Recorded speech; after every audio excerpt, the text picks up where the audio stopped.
Développons à présent l'un des titres de cette édition. Surtout, parlons de l'autonomisation de la femme. Le réseau des femmes leaders de la Maraoué et du Haut-Sassandra a organisé récemment un atelier de réflexion autour de l'autonomisation de la femme et de la jeune fille Gouro au CERAP, Centre de recherche et d'action pour la paix à Cocody. L'objectif de cet atelier a consisté à réfléchir et identifier les besoins des femmes Gouro afin d'apporter des solutions. Autres détails avec Amiko Robara et Tima Traoré. Nantilou Irie Rosalie, Botilou Rosalie ou encore Irielou Colette sont toutes des femmes Gouro qui ont gravé de leur nom les activités économiques en Côte d'Ivoire, notamment le secteur du vivrier. Encourager d'autres leaderships féminins à travers l'autonomisation est une volonté manifestée par le réseau des femmes leaders de la Maraoué et du Haut-Sassandra réunis en atelier au CERAP à Cocody le 26 juillet 2024. À travers cet atelier sur le thème « Comment intensifier l'autonomisation de la femme Gouro », plusieurs sous-thèmes dont la santé, l'éducation, l'accès aux sources de financement ont fait l'objet des discussions.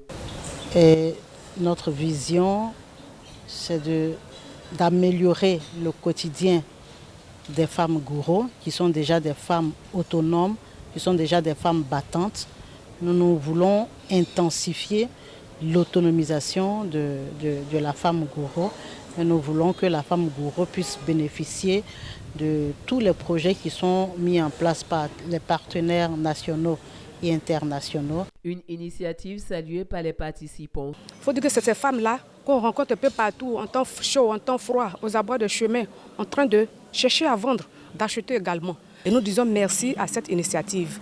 Nous disons merci à la présidente qui, au-delà de toute considération aujourd'hui, a voulu que les femmes Gouro se retrouvent en ce jour précieux. Nous espérons qu'il y ait des conclusions réelles, qu'il y ait des actions fortes pour accompagner cet atelier après. Tracy Agbe, expert en genre et en développement, a au cours des échanges exhorté les femmes Gouro à sortir de leur cadre habituel, se résumant généralement à la cueillette et à la vente, pour explorer d'autres pistes en lien avec leur activité, à savoir l'industrialisation, l'innovation, la création de structures compétentes et à se faire former afin de créer des valeurs à grande échelle.